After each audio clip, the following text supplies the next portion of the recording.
bai ganin dare ko safiya har zuwa maraice. So ya zama ruwa na dare mai mamaye ƙauyuka birane. So tamka da damusa ne wanda take kashe mutane. Sai da kai ji zuciyata doka lamari na so. Ba fushi gaban masoyi aikata ka kuskure.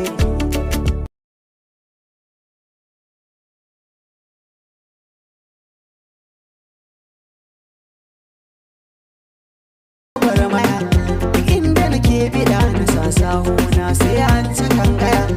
Ana ta tiran da shan da ne gona ta kona yake waya. Dai da akwai wuya wajen cimma mai tafiya da waiwaya. Sai dai kuma na sani da cewa haka hula ta fita giya. Babar ne bar da rafa na yi min ko dai ba ni fa'iya. A raina ban gudurta kwarar kowa sai dai ta dariya. Biyayya ce take zama sakamakon kowa ka taimaka. Kana so su yi nasara kai burin ka kawai su ɗaukaka. Da zarar sun ci moriya ta ka suna fata ka hallaka. Su so su gane ka kayi wanwar kasa ba wani wanda zai maka. To kar da ka so mai yaudarar kanka ganin sun ja ka jika. Baiwar da ilahu ya yi ma za su bida dan su yi ta haskaka. Daɗin bakin su za su yi ma kullum ƙarya suke ma. A masu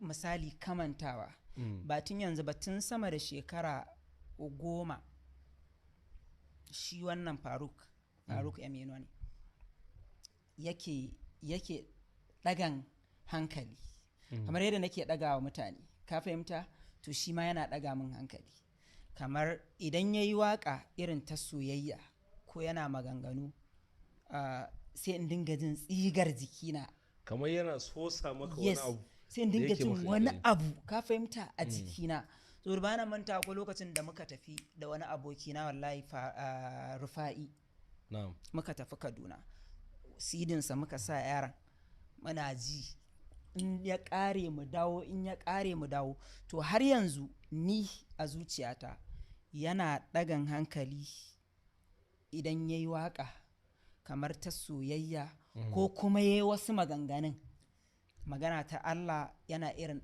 ɗaga min hankali irin like kana ji a ranka cewa kamar ga wani wanda ya gane wata matsala da shi ma irin yadda kake ji a ranka kuma ina jin cewa ga wani ma wanda ni a raina nake ganin cewa idan ɗaukaka dai ta Allah ce ka fahimta shi ke ɗaukakawa gaskiya ne amma idan aka ce na kauce in dai dan da magana ne ba murya irin ta ba misali ka fahimta idan da magana ne cewa zai yi irin nawa na da yaƙinin zai irin yadda nake yi to malam Faruk